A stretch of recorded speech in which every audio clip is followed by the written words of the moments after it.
Friends. तो आज हम एक नई वीडियो के साथ स्टार्ट हो रहे हैं। तो पिछली वीडियो में मैंने एक आईपीओ रिव्यू करा था, एप्टेस वैल्यू हाउसिंग फाइनेंस आईपीओ, जो कि हमने बोला था कि बिल्कुल फ्लैट पे लिस्ट होने वाला है।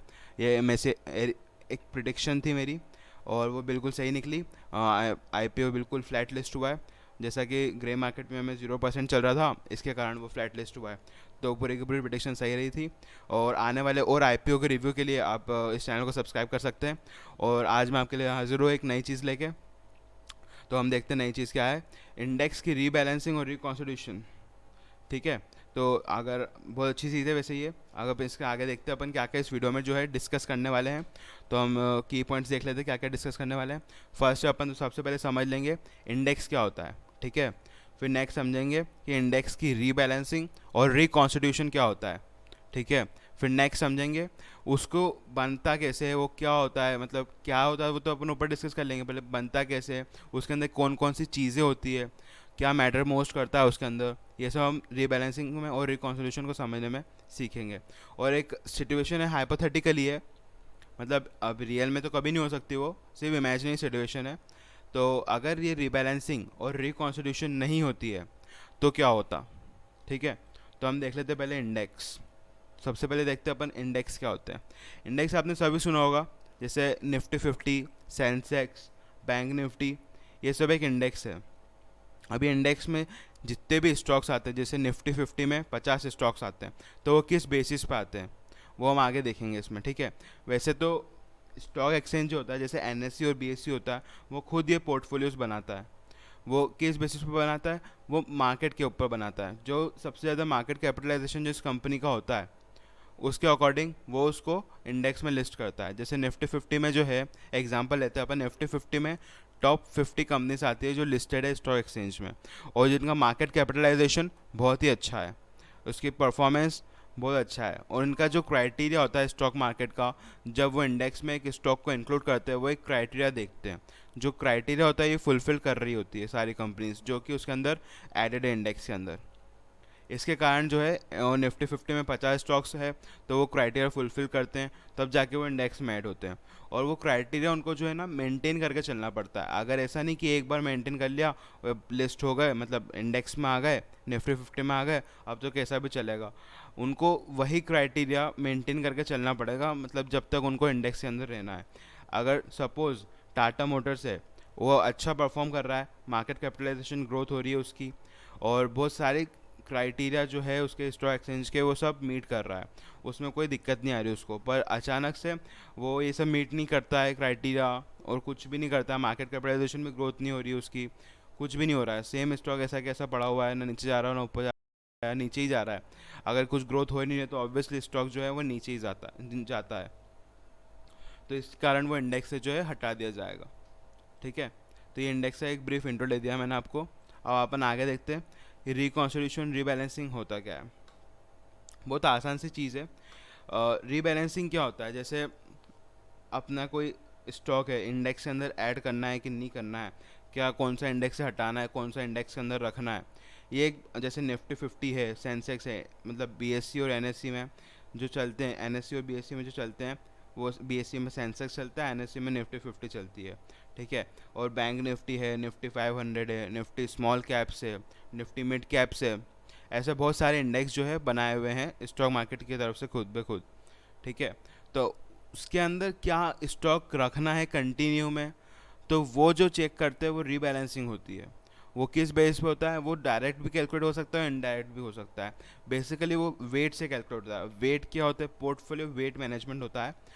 इसका सिर्फ एक इंट्रोडक्शन दे रहा हूँ मैं आपको, ये इतनी जल्दी आपको समझ में नहीं आएगा। ये थोड़ा आप सीख जाओगे स्टॉक मार्केट को, तो उसके आप बाद में आपको इजीली समझ में आ जाएगा। इसमें क्या होता है, जैसे एक स्टॉक की अपन वैल्यू निकालेंगे, जैसे मार्केट की वैल्यू जो होगी उसकी यूएस डॉलर के टर्म्स में निकालेंगे, और उसको जो है डिवाइड कर देंगे। जैसे जो निफ्टी 50 की जो वैल्यू है करंटली, उसको निकालेंगे अपन यूएस डॉलर्स में, और जो एक पर्टिकुलर स्टॉक की जो वैल्यू है वो यूएस डॉलर्स में निकालेंगे, और उसको डिवाइड कर देंगे। जो वेट आएगा उसको अपन ऐड करते चले जाएंगे, उससे जो है ना इंडेक्स की वैल्यू आ जाएगी। ठीक है। अब ये जो है एज वैल्यूज लाइक, अब ये जो लाइन लिखी हुई है, as values like market capital keep changing based on the performance of the company. अब कंपनी जो है किस बेसिस पर परफॉर्म करती है, उसकी क्या स्टॉक्स की एबिलिटी है, वो क्राइटेरिया मीट कर रही है कि नहीं कर रही है, वो सब जो है रीबैलेंसिंग में आ जाता है। अगर ये सब क्राइटेरिया मीट नहीं करेगी वो, तो रीबैलेंसिंग करनी पड़ेगी। और अगर क्राइटेरिया मीट करते चलेगी तो वो स्टॉक जो है इंडेक्स में रहेगा, नहीं रहेगा तो उसको हटा के दूसरा डाल देंगे। इसको बोलते हैं रीबैलेंसिंग। अब रिकॉन्स्टिट्यूशन, और रिकॉन्स्टिट्यूशन तभी तो आता है, रीबैलेंसिंग और रिकॉन्स्टिट्यूशन। अब इसको देखते क्या होता है ये, तभी तो इसकी ज़रूरत पड़ती है रीबैलेंसिंग की और रिकॉन्स्टिट्यूशन की। यहाँ पे कुछ लाइन से मैं आपको समझा देता हूँ बहुत अच्छे से और इजी वे में समझाता हूँ, ठीक है। तो क्या है जी कि इंडेक्स जो होता है वो बीएससी और एनएससी क्रिएट करते हैं। किस बेसिस पर क्रिएट करते हैं? ताकि एक कंपोजिशन, मतलब एक बेंचमार्क बन जाए। लोग क्या समझते हैं, जैसे निफ्टी 50 अगर पॉजिटिव है, सेंसेक्स पॉजिटिव है और बैंक निफ्टी अगर पॉजिटिव है, तो जो मार्केट है वो प्लस साइड जा रहा है, बाइंग ज़्यादा हो रही है उसमें, ठीक है। तो उसको जो है लोग बेंचमार्क बना के चलते हैं। अगर बेंचमार्क बना के चलेंगे तभी कुछ हो पाएगा, अगर नहीं तो ऐसे आधे से ज़्यादा लोग तो ट्रेड इसी वजह से लेते हैं तो कि निफ्टी 50 पॉजिटिव है तो वो स्टॉक में पैसा लगाते हैं कि ग्रोथ अच्छा कर रहा है तो अपन इसमें पैसा लगा दो, ठीक है। अब इंडेक्स रीबैलेंसिंग वेट से होते हैं, जो मैंने आपको वेट बताया वो उसको एडजस्ट करना पड़ता है हर पोर्टफोलियो में। मतलब जैसे निफ्टी 50 है तो उसमें भी पोर्टफोलियो जो बना हुआ है उसके वेट्स निकालने पड़ेंगे, उसको एडजस्ट करना पड़ेगा। जैसे कोई कंपनी डीलिस्ट हो रही है स्टॉक मार्केट से, तो वो अगर निफ्टी 50 में लिस्टेड है वो, तो उसको हटा के उसके वेट जो है वो डिस्ट्रीब्यूट हो जाएंगे, तो फिर एक नया रीबैलेंसिंग हो जाएगी वेट की, नया इंडेक्स बनेगा। ऐसे जो है इंडेक्स की वैल्यू रिकॉग्नाइज होती जाती है, समझ रहे हो, ठीक है। अब ये कब होती है, कितने टाइम में होती है, ये बहुत इंपॉर्टेंट क्वेश्चन बन जाता है। ये जैसे निफ्टी 50 की अपन बात करें तो वो 31 मार्च और 30 सितंबर को रीबैलेंस होता है। सेंसेक्स जो है सेमी एनुअली होता है जून और दिसंबर में, ठीक है, बीएससी का सेंसेक्स होता है। तो अब देखते हैं रिकॉन्स्टिट्यूशन क्या होता है। रिकॉन्स्टिट्यूशन क्या होता है कि मतलब वही चीज़ होती है, ज़्यादा डिफरेंस नहीं है रिकॉन्स्टिट्यूशन में भी।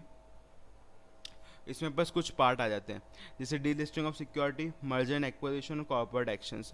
इनमें क्या होगा कि अगर आपके पास एक कंपनी लिस्टेड है, वो अगर स्टॉक मार्केट से डीलिस्ट हो जाती है तो उसका जो वेट होगा वो डिस्ट्रीब्यूट कर दिया जाएगा।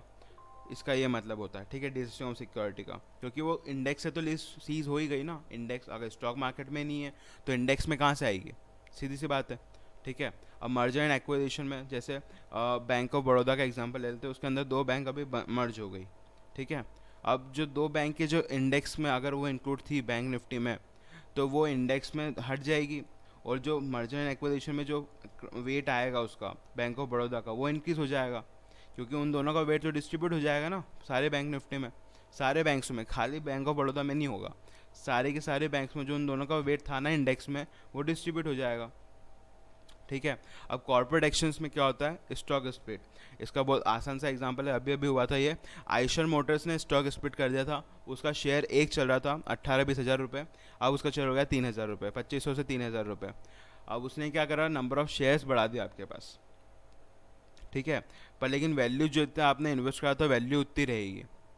इसको बोलते हैं स्टॉक स्प्लिट। उसमें पर शेयर जो प्राइस है ना वो कम कर दी, और रिवर्स में क्या होगा, पर शेयर प्राइस बढ़ जाएगी, अगर कम है तो बढ़ जाएगी, और जो शेयर्स है वो ग्रुप में हो जाएंगे, जैसे 100 शेयर है तो 10 शेयर हो जाएंगे, पर लेकिन वैल्यू तो उतनी रहेगी जितना आपने पैसा लगाया है, ठीक है। ये हो गया अपन रिबैलेंसिंग और रिकॉन्स्टिट्यूशन। अब अपन वो सिचुएशन पे आते हैं जो अपन हाइपोथेटिकली सोच रहे थे। अगर ये दोनों नहीं होते तो क्या होता, रिबैलेंसिंग और रिकॉन्स्टिट्यूशन अगर नहीं होती तो क्या होता। अगर ये रीबैलेंसिंग नहीं होती तो ये जो लोग बेंचमार्क बना के चल रहे होते हैं, जो इकोनॉमी को प्रेजेंट करता है, ये जो है ना निफ्टी 50 एक इकोनॉमी को प्रेजेंट करता है।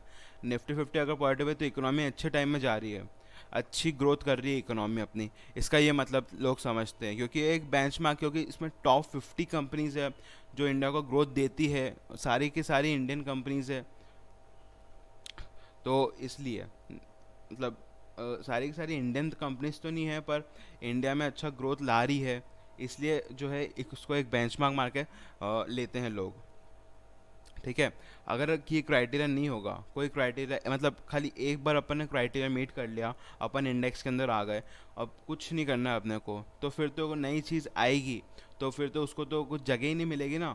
अगर ये पुरानी कंपनी ने कुछ करा ही नहीं और वो ऑलरेडी इंडेक्स के अंदर है तो फिर क्या मतलब, उसको अगर लोग बेंचमार्क बना के चलेंगे तो फिर तो इकोनॉमी डाउन चली जाएगी ना, फिर तो वो इकोनॉमी को प्रेजेंट कर रही है ना। अगर इंडेक्स का अगर अपन चेंज नहीं करेंगे कंटिन्यू, क्योंकि मतलब हर बार तो कंपनीज बढ़ती जा रही है और नई नई कंपनीज ग्रोथ अच्छा ला रही है, कितने आईपीओज आ रहे हैं अभी, ज़रूरी थोड़ी है निफ्टी फिफ्टी में जितने अभी स्टॉक्स है उतने के उतने स्टॉक्स बाद में भी वही रहेंगे। क्या पता कोई नीचे चला जाए, जैसे वेदांता गया था, डीलिस्टिंग हो गई थी उसकी, वो ऊपर था अच्छा खासा था। यस बैंक था, बैंक निफ्टी में था, बैंक निफ्टी के इंडेक्स हटा दिया गया। क्यों हटाया? क्योंकि उसका क्राइटेरिया मीट ही नहीं हो पा रहा था। सिंपल, यही होता है। अब परफॉर्मेंस कंपेयर ही नहीं कर पाएंगे ना, सीधी सी बात है। अगर एक मतलब अपन क्राइटेरिया मीट नहीं कर, एक बार क्राइटेरिया मीट कर दिया, दूसरी बार उसने क्राइटेरिया मीट ही नहीं करा, तो जो बाहर की कंपनी से जो अच्छा ग्रोथ दे रही है, मार्केट कैपिटल बढ़ रही है उसकी, तो उसके मुकाबले तो कंपेयर ही नहीं कर पाएंगे ना। तो फिर निफ्टी फिफ्टी किस काम के, कोई मतलब ही नहीं रहेगा। इसलिए इसलिए बहुत ज़रूरी है कि रीबैलेंसिंग और रिकॉन्सिलेशन होना चाहिए part by part.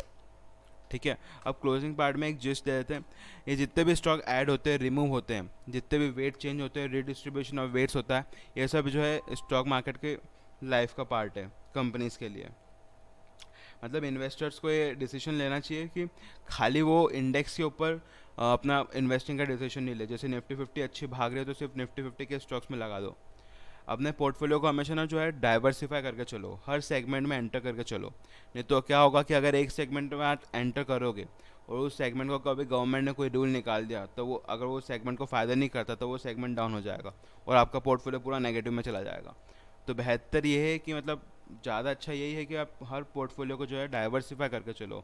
Her type के स्टॉक्स में बेस्ट स्टॉक ढूंढो, जैसे ब्लू चिप स्टॉक्स है, डिविडेंड स्टॉक्स है, हाई यील्ड रिटर्न स्टॉक्स है जो बोनस देते हैं, ऐसे बहुत सारे, मतलब उस टाइप से आइडेंटिफाई करके चल सकते हो। एफएमसीजी सेक्टर में कौन सी बेस्ट कंपनी है, ऐसे ऐसे हर चीज़ में आप जो है डाइवर्सिफाई करके चल सकते हो।